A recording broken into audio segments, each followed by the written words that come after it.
Hello दोस्तों, मैं अमरेंद्र आप सभी का स्वागत करता हूं आपके अपने YouTube चैनल योरी एकेडमी पे। तो दोस्तों आज हम सीटेट के सेकंड जो एग्ज़ाम है अपना, उसमें एसएसटी से जो क्वेश्चन पूछे जाते हैं उनके बारे में पढ़ेंगे। और एसएसटी में भी मेनली जो हिस्ट्री टॉपिक है उसके आज हम इस टॉपिक को कवर करेंगे।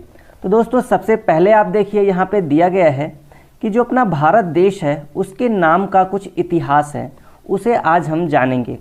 सबसे पहले पॉइंट में देखिए आप दिया गया है कि इंडिया शब्द इंडस से निकला है, जिसे संस्कृत में सिंधु कहा जाता है। जो हमारा इंडिया है तो इंडिया जो है ये इंडस यानी कि जो सिंधु नदी है इसे इंग्लिश में इंडस कहा जाता है। और इसी इंडस रिवर के नाम पर ही इंडिया नाम हमारे भारत का पड़ा है। सेकंड पॉइंट में देखिए आप दिया गया है कि लगभग 2500 वर्ष पहले उत्तर पश्चिम की ओर से आने वाले ईरानियों और यूनानियों ने सिंधु नदी के पूर्व में स्थित प्रदेश को इंडिया कहा। जो अपना भारत देश है, अगर मैं बात करूं यहाँ पर भारत की, तो जो अपना ये भारत देश है यहाँ पर ईरान है और यूनानी है। ईरान और यूनान से जो आने वाले लोग थे उन्होंने इसके इधर है पूर्व और पूर्व में है भारत, यहीं पर भारत स्थित है। इसको क्या कहा है इन्होंने इंडिया कहा है। ठीक, तो मैं आशा करता हूँ आप इतना अच्छे से समझे होंगे। अब देखिए आप थर्ड नंबर पॉइंट में दिया गया है कि भारत नाम का प्रयोग उत्तर पश्चिम में रहने वाले लोगों के समूह के लिए किया जाता था। जो उत्तर और पश्चिम में रहने वाले लोगों के समूह हैं यहाँ पर, उनके लिए भारत नाम का प्रयोग किया जाता था। इस समूह का उल्लेख संस्कृत के आरंभिक कृति जो अपना ऋग्वेद है उसमें भी मिलता है। ठीक, तो आगे बढ़ते हैं। नेक्स्ट पेज पे देखिए आप कि अतीत की जानकारी यानी पास्ट के बारे में हमें कैसे पता चलता है। तो इसको हम देखते हैं यहाँ पर कि अतीत की जानकारी हम कई तरह से प्राप्त कर सकते हैं। कैसे कैसे? तो इनमें से एक तरीका अतीत में लिखी गई पुस्तकों को ढूंढना और उन्हें पढ़ना है। और अगर मैं बात करूं कि ये पुस्तकें, तो ये जो पुस्तकें हुआ करती थी ये हाथ से लिखी जाती थी और इन्हें ही पांडुलिपि कहा जाता है। पांडुलिपि की अगर मैं बात करूं तो ये किस पर लिखी जाती थी, तो ये प्राय ताड़पत्रों और हिमालय क्षेत्र में उगने वाले बुर्ज नामक वृक्ष के छाल से विशेष तरीके से तैयार भोजपत्र पर लिखी जाती थी। क्या? तो पांडुलिपियाँ। ये पांडुलिपियाँ मंदिर और विहारों से प्राप्त हुई हैं। इन पुस्तकों में धार्मिक मान्यताएं, राजाओं के जीवन और अगर मैं बात करूं औषधियों और विज्ञान आदि के बारे में, इन सभी विषयों में इन पांडुलिपियों में लिखा गया है। तो मैं आशा करता हूं इतना आप अच्छे से समझे होंगे। नेक्स्ट जो अपना टॉपिक है वो है अभिलेख। अभिलेख को देखिए, अभिलेख क्या होते हैं तो यहाँ पे हम समझते हैं। ऐसे लेख पत्थर अथवा धातु जैसी अपेक्षाकृत कठोर सतहों पर उत्कीर्ण किए जाते थे। देखिए आप, अगर कोई लेख है उसको धातु या पत्थर कठोर सतहों पर अगर उसे लिखा जाएगा तो वो अभिलेख कहलाएगा। अगर किसी ताड़पत्र पर या किसी पत्ते पर लिखा जाता है तब उसे पांडुलिपि का दर्जा दिया गया था। अब देखिए अभिलेख क्यों लिखवाए जाते थे शासकों के द्वारा, तो शासकों के द्वारा इन्हें इसलिए लिखवाया जाता था, कभी कभी जो शासक होते हैं वो कुछ अपने जो आदेश हैं उन्हें और नियमों को पालन करवाने के लिए कुछ नियम इन सभी को पत्थरों पर लिखवाते थे, जिन्हें अभिलेख कहा जाता है।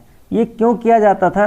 तो लोग इन्हें देख सकें और इन्हें पढ़ सकें, पढ़ने के बाद उनका पालन किया जा सके, इसलिए जो राजा महाराजा होते थे वो इसको लिखवाया करते थे। अभिलेख में शासक लड़ाइयों में अर्जित विजय का लेखा जोखा भी करते थे। ठीक,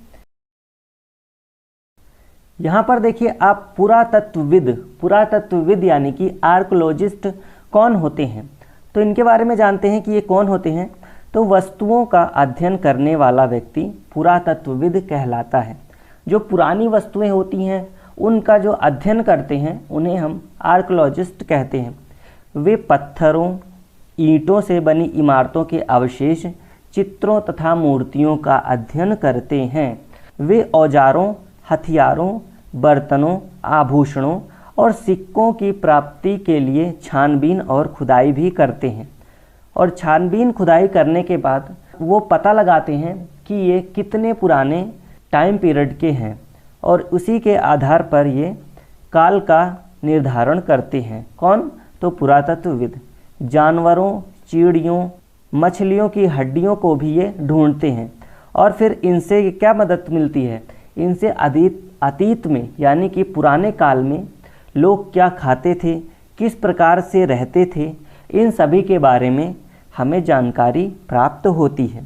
ठीक, नेक्स्ट देखिए, आप दिया गया है कि आरंभिक जीवन जो मनुष्य था उसका आरंभिक समय में किस प्रकार से वो अपने जीवन को व्यतीत किया करता था। देखिए आप कि जो इस उपमहाद्वीप में लाख साल पहले रहा करते थे, यानी आज हम उन्हें आखेटक या खाद्य संग्राहक के नाम से जानते हैं। आखेटक किसे कहते हैं? तो शिकारी को आखेटक कहते हैं और भोजन को इकट्ठा करना, इसके नाम से हम इन्हें जानते हैं। भोजन का इंतजाम करने की विधि के आधार पर इन्हें कई नाम से पुकारा गया। आमतौर पर खाने के लिए वे जंगली जानवरों का शिकार करते थे। पहले क्या था? पहले तो जानवरों का ही शिकार करके अपना पेट भरा करते थे जो आरंभिक मानव थे। मछली और चिड़ियाँ पकड़ते थे। फल, मूल, दालें, पेड़ पौधे, पत्तियाँ, अंडे को इकट्ठा करके अपना भोजन इनसे प्राप्त किया करते थे। ठीक, नेक्स्ट देखिए आप और क्या करते थे ये? तो पत्थरों के औजारों का प्रयोग इंसान खाने योग्य जड़ों को खोदने के लिए करता था। ठीक, और देखिए और किस लिए पत्थरों का इस्तेमाल किया जाता था? तो जानवरों की खाल से बने वस्त्रों को सिलने के लिए भी पत्थरों का प्रयोग किया जाता था। लोग गुफाओं में इसलिए रहते थे क्योंकि यहाँ उन्हें बारिश, धूप और हवाओं से राहत मिलती थी, इसलिए गुफाओं में रहा करते थे। अगर मैं गुफाओं की बात करूं तो मध्य प्रदेश में आप देखिए कि भीमबेटका की जो गुफाएं हैं उनमें आदिवासियों के रहने के साक्ष्य मिले हैं।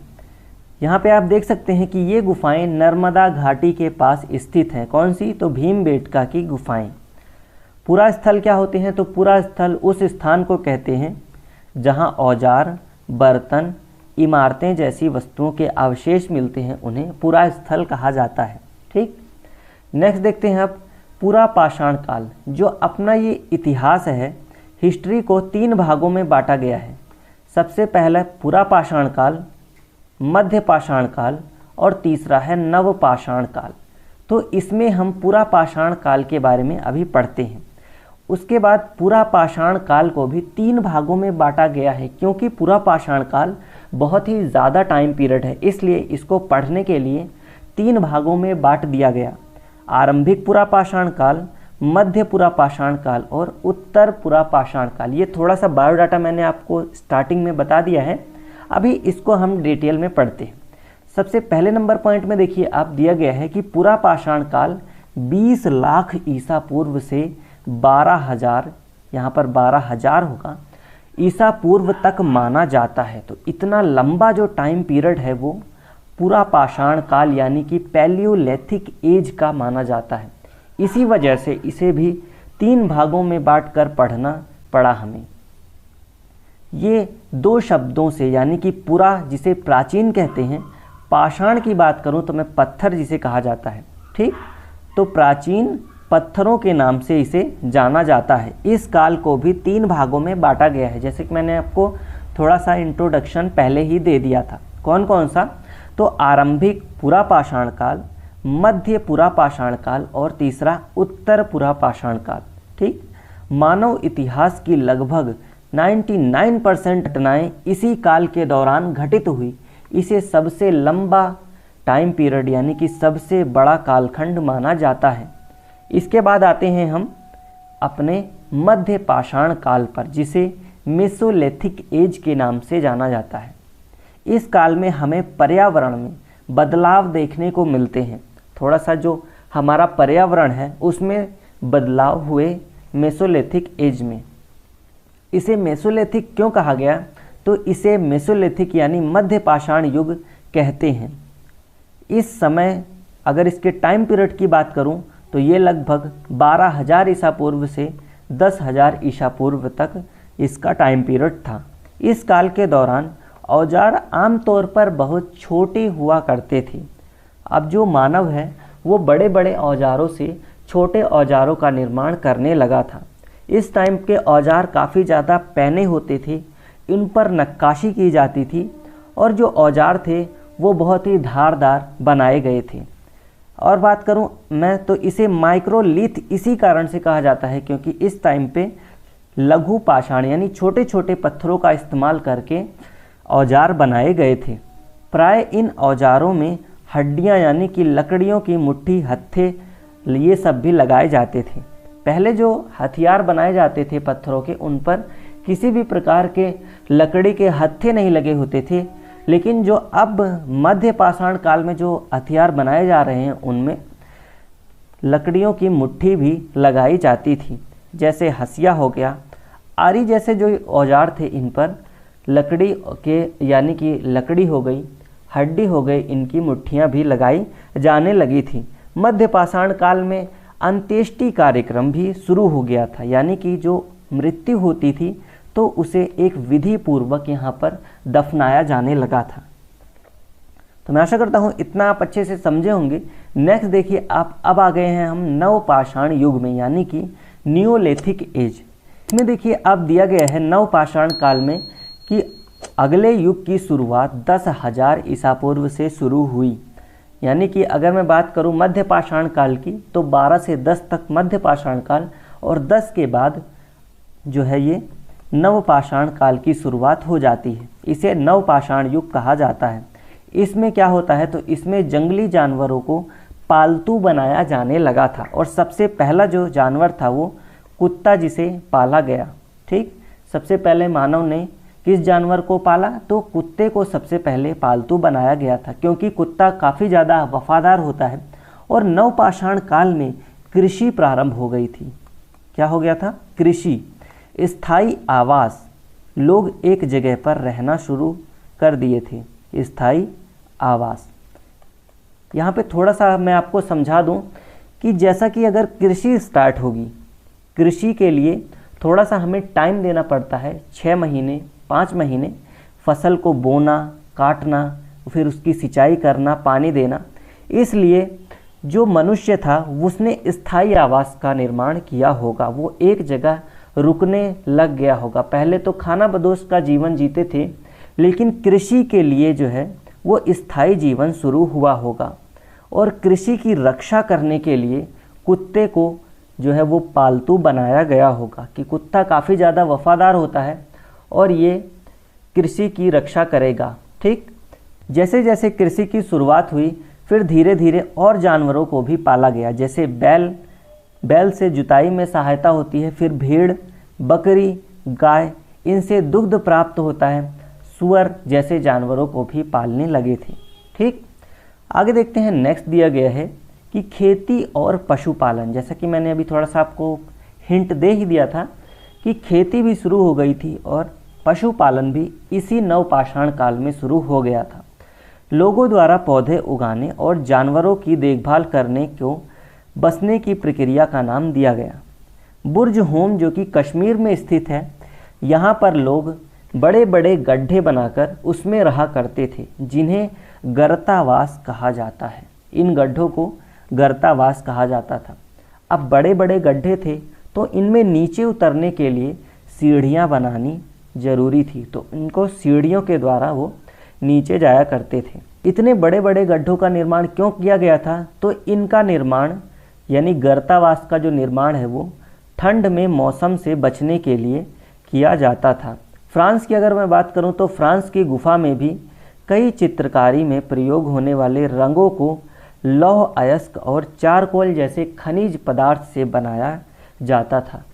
तो फ्रांस में जो गुफाएं मिली हैं वहाँ पर जो चित्रकारियाँ मिली हैं गुफाओं में, उसमें बता रहा है कि जो रंग है उन रंगों को लौह अयस्क और चारकोल से बनाया गया था। तो मैं आशा करता हूँ इतना आप अच्छे से समझे होंगे।